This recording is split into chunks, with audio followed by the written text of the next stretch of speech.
Hi Mentees, I'm Alex from Boldly. So many of the challenges that we see coming up in conversation in our mentoring circles on Boldly relate to problem solving. Now you are going to come up against so many problems in your career, so you can really use your mentoring discussions to nut through and work out some solutions, use your mentors' knowledge and their insights, their experience to try to solve some of these issues that you see. However, we want to make sure that you have a mental model or a framework that's going to allow you to go forward and sustainably solve your own problems as well. Okay, there will undoubtedly be problems. And if you feel like you have the resources and the toolkit to overcome them, then you'll be confident and invincible going in. So we like to use the acronym IDEAL. First of all, you want to identify, then you want to define the problem, then you want to explore it, take some action to test out your intervention, and then look back. Ideal. So when we think about identifying, this is a first question that you need to ask yourself. Does this problem actually matter? If it does matter, then absolutely we need to move forward. But if you say, actually, it's not important, it's not urgent, there's other ways that this can be addressed, then please make sure that you're using your resources effectively. You don't need to chase down every problem. So that could be a nice question to ask a mentor. I've identified this problem. Can you work through with me if I actually need to solve it or not?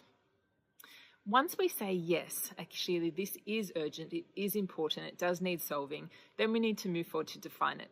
Now, there's a great quote from Einstein. I'm going to read it. He said, "If I were given 1 hour to save the planet, I would spend 59 minutes defining the problem and 1 minute resolving it."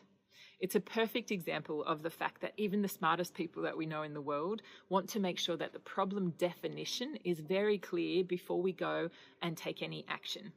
Okay? What that means is if you define a problem one way, you will take a certain action and a certain intervention. But if you're perceiving the problem defined differently, you will take a completely different action.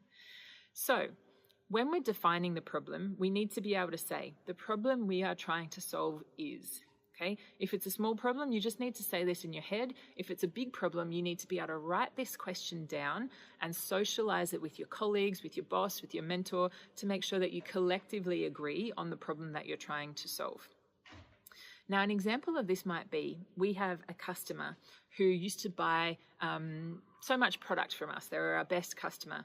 And one day they just stopped. They're not responding to our emails. They're not responding to our outreach. And we are hearing through the market that they've actually started using a competitor. Now, this is a problem. It was big revenue for us. We need to make sure that we secure it and that we understand more. We get some insights. If we define the problem as the product was no longer meeting their needs, then we go off and we solve that in one way. We might go back and start looking at the product manufacturer, looking at the design. But if we solve it as the key account manager lost the relationship, then of course we're going to solve that in a different way. So you can see how the problem definition, what we're trying to solve is product issue versus what we're trying to solve is relationship issue, have completely different interventions. You need to be able to test and really clearly know that your assumption of what you're solving is correct. So in that scenario, you'd need to, of course, try to get in touch with that customer, understand directly from them, find different routes to break back into that relationship, to at least just ask them, can you give us an insight into what it was that caused, you to take your business elsewhere? Obviously, you're trying to work from facts and insights. Do as much as you can to get down to the core of that problem before you decide to take action. When you do end up taking that action, make sure that you are doing it in a scientific way. Okay, so you need to think about this in terms of an experiment. If I take this action, what do I see as the outcome? Okay, so if I take the action of bringing in a new key account manager and I give that key account manager an extra 6 weeks to break back into that relationship, do we see the outcomes that we were expecting? Or if we change this button on the product, do we see the outcomes that we're expecting? So you need to have a scientific lens to think about, am I changing the cause? Am I impacting this problem? And what am I expecting to see in terms of the outcome? Customer picking us back up again, other customers coming our way, increased satisfaction of existing customers. Okay, so make sure you have a definition. If I take action, what is the measure that I'm taking to see if it's had the intended effect?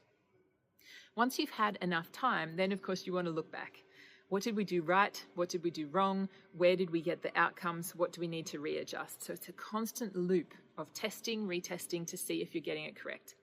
Now, you need to have that scientific method. You need an intervention or maybe a couple of interventions and test. If you take a scatter approach, several interventions, not too much measurement, not really clear on the outcomes that we're expecting, then we won't be able to measure that back to see if our intervention had its intended outcome. So try to be as clean as possible. This is a perfect scenario that you can take to your mentor and say, what would the actions be? What would I expect in terms of the outcomes, so that when I come and look back, I know if my problem was solved in the way I thought it was going to be. So it's very reflective. Problem solving, comes in so many shapes and forms. There'll be so many contexts and so many situations that you'll have to solve in future. But if you can take this ideal scenario, so make sure you identify and define the problem, make sure you explore it, make sure you have a scientific method for the action that you take, and then always looking back and reflecting, that'll be a key concept and a key mental model that helps you into the untold problems you'll have in the future. So go forward with confidence. It is a challenging thing. Your mentor is there to work with you as a thought partner through these problems, and we'd love to work with you as well. Thanks, mentees.